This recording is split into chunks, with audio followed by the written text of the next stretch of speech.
नमस्कार, news one India देख रहे हैं आप। मैं हूं आपके साथ आकांक्षा त्रिपाठी। बुलेटिन की शुरुआत करेंगे। देश के प्रधानमंत्री मोदी ने सदन में कांग्रेस नेता राहुल गांधी का नाम लिए बगैर उनकी खिंचाई की। आपको बता दें, प्रधानमंत्री मोदी ने कहा कि उन्हें एनसीपी सुप्रीमो शरद पवार से सीखने की जरूरत है। पीएम ने सदन में पवार की तारीफ भी की और शुक्रिया भी अदा किया। मोदी ने सदन में सरकार द्वारा बुलाई गई उस मीटिंग का जिक्र किया जिसमें शरद पवार की एनसीपी और ममता बनर्जी की टीएमसी के नेताओं ने शिरकत की थी। आपको बता दें कि हालांकि कांग्रेस ने इस मीटिंग से दूरी बनाए रखी थी और उसमें शामिल नहीं हुए थे। तो वहीं मोदी ने कहा कि कोरोना का खतरा पूरी मानवता पर था, लेकिन आपने इतनी गंभीरता उसको गंभीरता के साथ नहीं लिया। पीएम मोदी ने कांग्रेस पर हमला बोलते हुए कहा कि कुछ लोगों को आत्मचिंतन की जरूरत है। जब सरकार की तरफ से कोरोना महामारी से निपटने के लिए सर्वदलीय बैठक बुलाई गई, तब कुछ लोगों ने यह प्रयास किया कि विपक्षी पार्टियां इसमें शामिल ना हो। इसके लिए कई पार्टियों से बातचीत कर उन्हें समझाने का भी प्रयास किया गया। बता दें कि शरद पवार फिलहाल महाराष्ट्र की सियासत का बड़ा चेहरा है।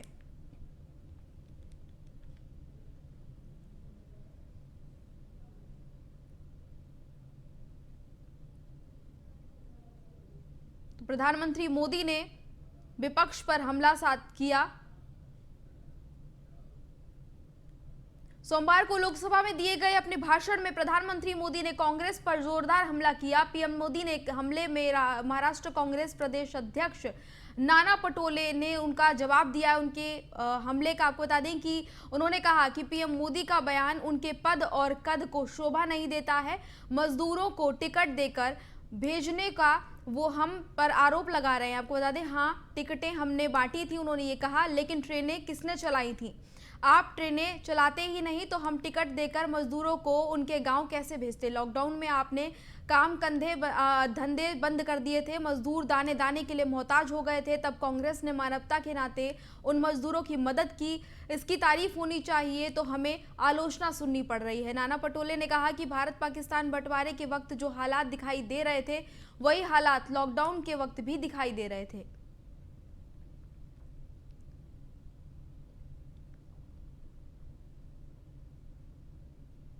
राष्ट्रवादी कांग्रेस पार्टी की सांसद सुप्रिया सुले ने मंगलवार को प्रधानमंत्री मोदी पर हमला बोलते हुए कहा कि कोविड-19 वैश्विक महामारी के दौरान प्रवासी मजदूरों के लिए ट्रेनें महाराष्ट्र से अधिक गुजरात से चलाई गई थी। पीएम मोदी ने सोमवार को विपक्ष पर कोविड-19 लॉकडाउन के दौरान प्रवासियों को डराकर मुंबई छोड़ने के लिए उकसाने का आरोप लगाया था।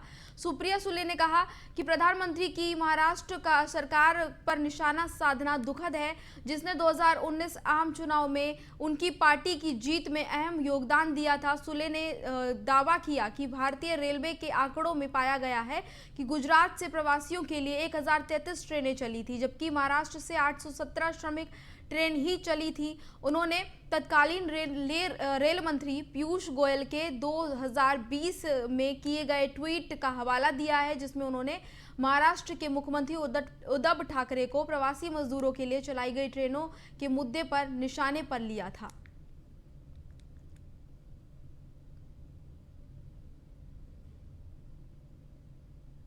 प्रधानमंत्री मोदी ने कल लोकसभा में अपने संबोधन में यह कहा कि जब देश एक होकर कोरोना से लड़ रहा था, तब मुंबई के रेलवे स्टेशनों के बाहर खड़े होकर महाराष्ट्र के कांग्रेसी नेता मजदूरों को फ्री में ट्रेन की टिकटें बांट रहे थे। उन्होंने मजदूरों का ख्याल करने की जिम्मेदारी से पीछा छुड़ाया और मजदूरों को उनके गांव भेजकर यूपी, बिहार और देश भर में कोरोना फैलाया। इस पर शिवसेना सांसद संजय राउत ने अपनी प्रतिक्रिया दी है। संजय राउत ने कहा कि कोरोना चीन से आया है, ये सबको पता है। कोरोना नियंत्रण के लिए महाराष्ट्र के काम की तारीफ विश्व स्तर पर स्वास्थ्य संगठन और सुप्रीम कोर्ट ने भी की। ऐसे में महाराष्ट्र की जनता की ओर से चुनी हुई सरकार पर कोरोना संक्रमण का आरोप लगाना ये स्वास्थ्य कर्मियों और महाराष्ट्र का अपमान है।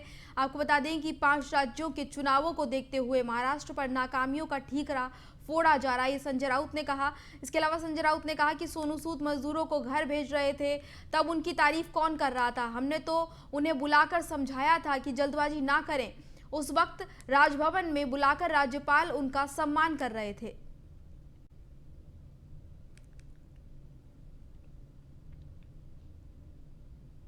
प्रधानमंत्री की स्पीच पर एनसीपी नेता और महाराष्ट्र के कैबिनेट मंत्री नवाब मलिक ने पीएम मोदी पर निशाना साधा है। नवाब मलिक ने कहा कि पीएम मोदी ने अहमदाबाद में नमस्ते ट्रंप के चक्कर में दुनिया भर के लोगों को इकट्ठा किया और देश में कोरोना को फैलाया।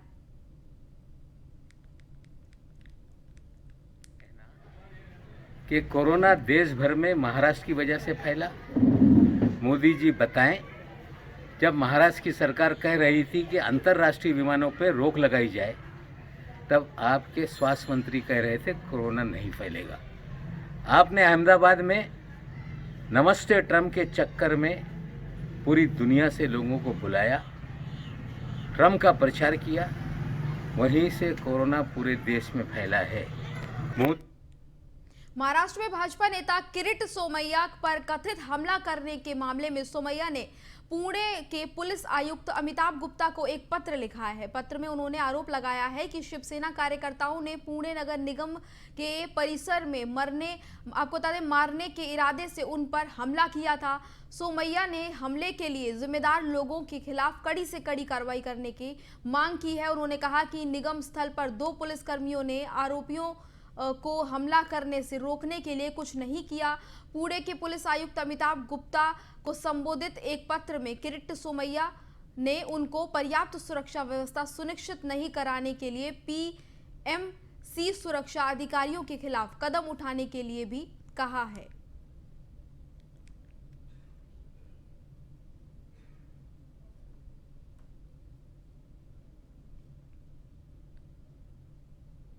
मायानगरी में एक बार वायु गुणवत्ता फिर से बहुत खतरनाक श्रेणी में पहुंच गई है। सर्दी का मौसम है, इस तरह से आमतौर पर वायु की गुणवत्ता जो है मध्यम श्रेणी में इस दौरान रहती है, लेकिन इस बार 2 बार मुंबई की हवा एकदम जहरीली हो गई है। आर्थिक राजधानी मुंबई ने देश की राजधानी दिल्ली की हवा की गुणवत्ता को भी पछाड़ दिया है। वैज्ञानिकों ने इसे गंभीरता से लेने के लिए कहा है और इसकी वजह ढूंढने में जुट गए हैं। आपको बता दें, वायु की गुणवत्ता पर नजर रखने वाली सफर संस्था के प्रमुख वैज्ञानिक गुफरान बेग ने स्पष्ट किया है कि हवा प्रदूषित होने के पीछे की वजह जलवायु परिवर्तन होने की बात को नकारा नहीं जा सकता है। आपको बता दें कि 15 दिनों के भीतर मुंबई की हवा जो है उसकी गुणवत्ता दूसरी बार इतनी खराब श्रेणी में पहुंच गई है। पहले 25 जनवरी को हवा की गुणवत्ता 500 AQI के गंभीर श्रेणी में दर्ज की गई थी। उस समय धूल भरी आंधी का असर जो है वो हवा में देखने को मिला था और जिसकी वजह से ये गुणवत्ता खतरनाक श्रेणी में पहुंची थी और अब बीते 3 दिनों से हवा की जो गुणवत्ता है वो फिर से बिगड़ गई है। उन्होंने कहा कि गंभीर प्रदूषण के प्रभाव से कुछ दिनों तक ये ऐसा बना रहेगा।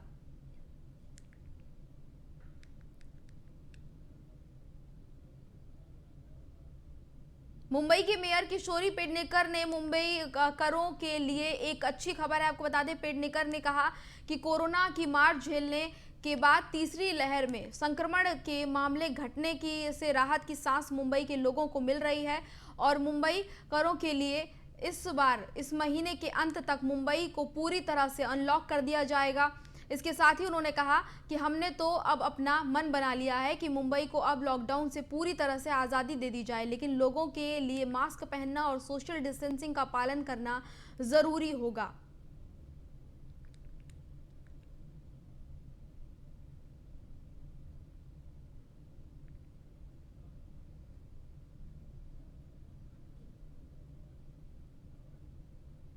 मुंबई करों को अगले हफ्ते से खुशखबरी मिल सकती है। मुंबई में लगातार कम हो रहे कोरोना की मरीजों की संख्या और बेहतर होते रिकवरी रेट को देखते हुए बीएमसी प्रतिबंधों में छूट देने का मन बना रही है। बीएमसी के अतिरिक्त आयुक्त सुरेश काकानी का कहना है कि हम इस सप्ताह कोरोना की स्थिति पर नजर रखेंगे। मुंबई के साथ बसई, बिरार, मीरा, भाईदर, ठाणे, नवी मुंबई और कल्याण में कोरोना की स्थिति नियंत्रण में है, लेकिन हमें पुणे और रायगढ़ जैसे जिलों में अभी नजर बनाए हुए रखना है। यदि सभी जगह कोरोना की स्थिति नियंत्रण में रही तो हम टास्क फोर्स से बात करेंगे और हमें उम्मीद है कि जो थोड़े प्रतिबंध हैं उनको अगले हफ्ते तक हटाने की अनुमति मिल सकती है। इसके बाद मुंबई के लोगों को कोरोना प्रोटोकॉल का कड़ाई से पालन करना होगा। आपको बता दें कि सोमवार को मुंबई में कोरोना के जो कुल केसेस हैं वो 365 आए हैं। पिछले कई दिनों से मरीजों की संख्या 500 से कम मुंबई में आ रही है। दिसंबर 2021 के शुरुआती दिनों में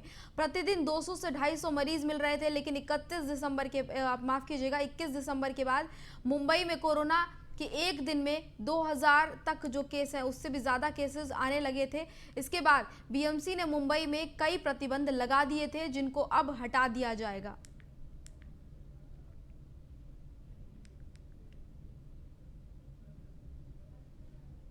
मायानगरी मुंबई में एक दिल दहला देने वाला मामला सामने आया है। आपको बता दें कि अंधेरी में एक बुजुर्ग ने अपनी पत्नी और मानसिक रूप से अस्वस्थ बेटी की कथित तौर पर हत्या कर दी। पुलिस ने सोमवार को बताया कि दोनों की बीमारी से परेशान होकर बुजुर्ग ने सोते समय दोनों की हत्या कर दी। यही नहीं, वारदात के बाद उसने कमरे के अंदर ही लाश के साथ पूरी रात बिताई। मेघबाड़ी थाने के एक अधिकारी ने इस मामले में बताया कि पुरुषोत्तम सिंह जो है उसने अपनी 81 साल की पत्नी कमलजीत सिंह और 55 साल की पुत्री की शेरे पंजाब कॉलोनी स्थित मकान में रविवार को हत्या कर दी। पुलिस ने बताया कि हत्या के बाद उसने फ्लैट को अंदर से बंद करके पूरी रात लाश के साथ बिताई और सोमवार की सुबह अपनी बड़ी बेटी को फोन करके उसे घटना के बारे में पूरी जानकारी दी। अधिकारी ने बताया कि आरोपी ने कहा कि दोनों कई वर्षों से कई तरह से बीमारियों से जूझ रही थीं और उनके कष्ट को अब और बर्दाश्त नहीं कर सकता था वो, इसलिए उसने उनकी हत्या कर दी। पुलिस ने बताया कि आरोपी बुजुर्ग की हत्या के मामले में आरोपी बुजुर्ग को गिरफ्तार कर लिया गया है और आगे की कार्रवाई पुलिस के द्वारा शुरू कर दी गई है।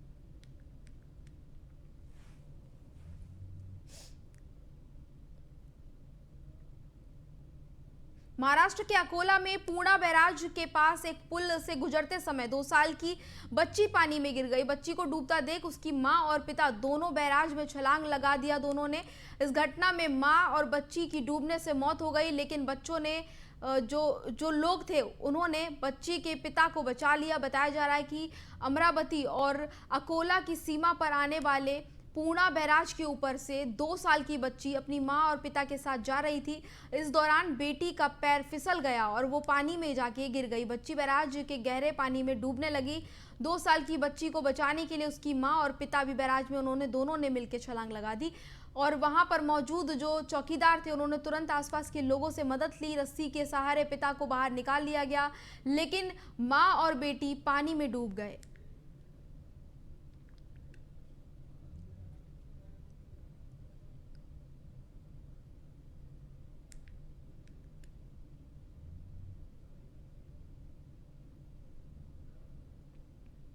औरंगाबाद जिले में लॉटरी दुकानों के लिए 2 तरह के कानून नजर आ रहे हैं। एक तरफ जहां शहर के लॉटरी सेंटर बंद हैं, तो वहीं दूसरी तरफ ग्रामीण क्षेत्र में बोगस ऑनलाइन लॉटरी का व्यापार चलाया जा रहा है। आपको बता दें कि औरंगाबाद जिले में बोगस ऑनलाइन लॉटरी धड़ल्ले से चल रही है। न्यूज़ 1 इंडिया की खबर के बाद औरंगाबाद शहर पुलिस कमिश्नर निखिल गुप्ता ने संज्ञान लेते हुए औरंगाबाद शहर की बोगस ऑनलाइन लॉटरी की दुकानों को बंद करवा दिया था, लेकिन दूसरी ओर औरंगाबाद जिले के ग्रामीण क्षेत्रों में अभी भी ये बोगस ऑनलाइन लॉटरी धड़ल्ले से चल रही है। मजदूर दिन भर जो भी कमाई करते हैं, जो भी आमदनी करते हैं, वो इस बोगस ऑनलाइन लॉटरी पर अपनी पूरी कमाई बर्बाद कर देते हैं। मजदूर, किसान, स्कूल के बच्चे इस बोगस ऑनलाइन लॉटरी की लत की वजह से बर्बाद होते जा रहे हैं।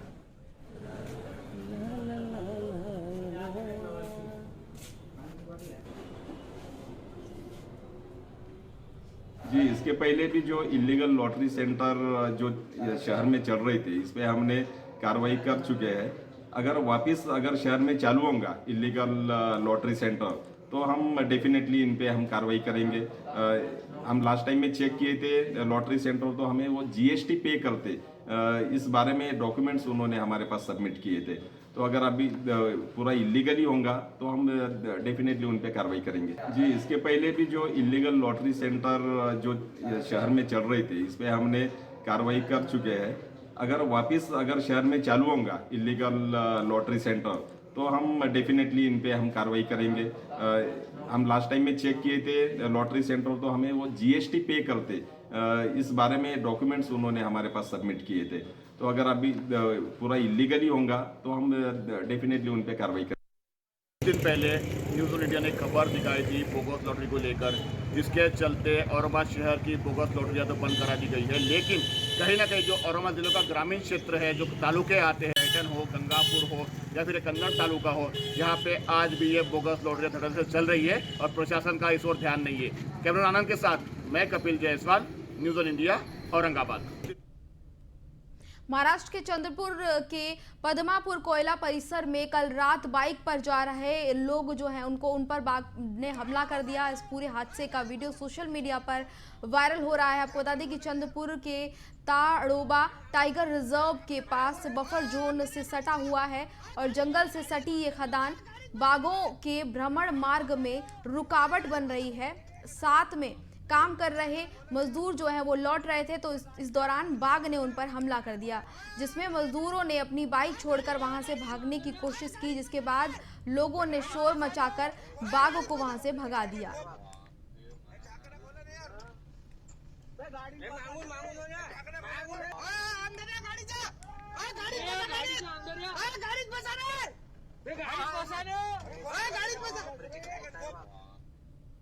महाराष्ट्र में उच्च शिक्षा के लिए क्लब फाउंडेशन के संस्थापक और सीईओ राजू केंद्र को फोर्ब्स की सामाजिक कार्य उद्यमिता श्रेणी द्वारा शीर्ष 30 भारत में सबसे प्रभावशाली युवा व्यक्तित्व में से एक के रूप में चुना गया है। आपको बता दें, इस लिस्ट में 30 वर्ष से कम के उम्र के 300 युवा उद्यमियों और नेताओं और उन तमाम हस्तियों के नाम शामिल होते हैं जिन्होंने अपनी दृढ़ता से वैश्विक अनिश्चितता के बावजूद मुकाम को हासिल किया है।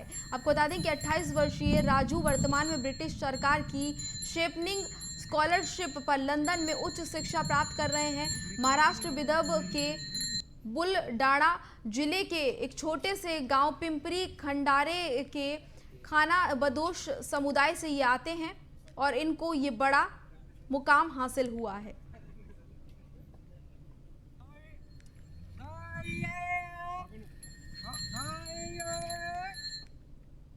बी.आर. चोपड़ा की महाभारत के भीम यानी प्रवीण कुमार सोबती का 74 साल की उम्र में निधन हो गया। मीडिया रिपोर्ट्स के अनुसार एक्टर जो हैं स्पाइनल प्रॉब्लम से ग्रसित थे। हालांकि निधन की जो मुख्य वजह है वो अभी तक सामने नहीं आई है।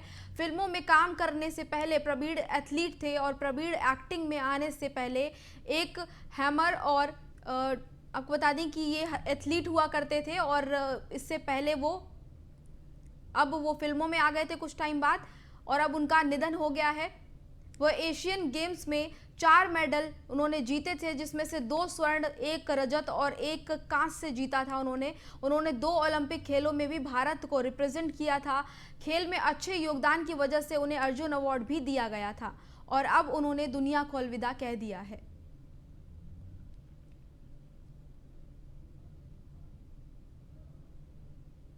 अक्षय कुमार और टाइगर श्रॉफ की अपकमिंग फिल्म बड़े मियां छोटे मियां का अनाउंसमेंट टीजर आउट हो गया। आपको बता दें कि ये फिल्म कई साल पहले आई थी। अमिताभ बच्चन और गोविंदा की फिल्म का ये रीमेक है, लेकिन ये एक्शन से भरपूर रहेगी। टीजर में भी दमदार एक्शन दिखाया गया है।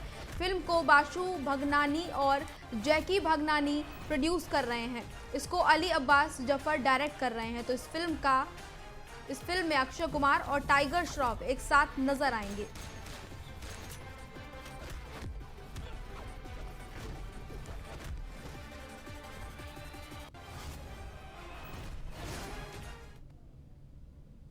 अमिताभ बच्चन स्टारर झुंड का टीजर रिलीज कर दिया गया है। मेकर्स ने स्पोर्ट्स ड्रामा फिल्म का टीजर जो है वो सोशल मीडिया पर आ गया है, जिसको देखकर फैंस काफ़ी खुश नज़र आ रहे हैं। फैंस ने टीजर को शेयर किया है।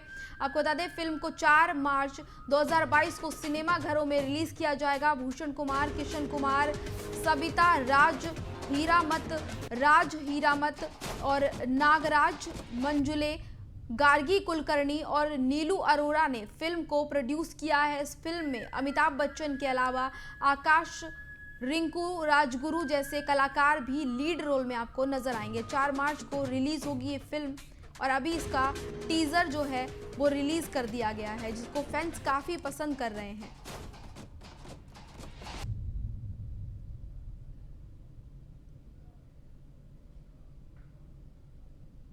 TV reality show MTV Roadies के 18वें सीजन को सोनू सूद होस्ट करेंगे। बीते कुछ दिनों से इस तरह की खबर आ रही है। हाल ही में सोनू सूद ने शो का एक प्रोमो वीडियो सोशल मीडिया पर शेयर कर ये कंफर्म भी कर दिया है कि रणविजय सिंघा की जगह इस बार रोडीज 18 को वे खुद होस्ट करने वाले हैं। सोनू सूद ने इस वीडियो में ये भी बताया है कि वे शो की शूटिंग के लिए जल्द ही साउथ अफ्रीका रवाना होने वाले हैं। साथ ही उन्होंने वीडियो में एक दुकान पर समोसा खाते हुए एक मजेदार बात कही। उनका कहना है उसका ये जो वीडियो है वो सोशल मीडिया पर काफ़ी वायरल हो रहा है। तो सोनू सूद का ये प्रोमो वीडियो जो कि उन्होंने सोशल मीडिया पर शेयर किया, लोग इसको काफ़ी पसंद कर रहे हैं। और आप लोगों को तो पता ही होगा कि इस समय मैं जो नया सीजन है रोटी। बुलेटिन में फिलहाल इतना ही। मुझे दीजिए इजाजत। नमस्कार।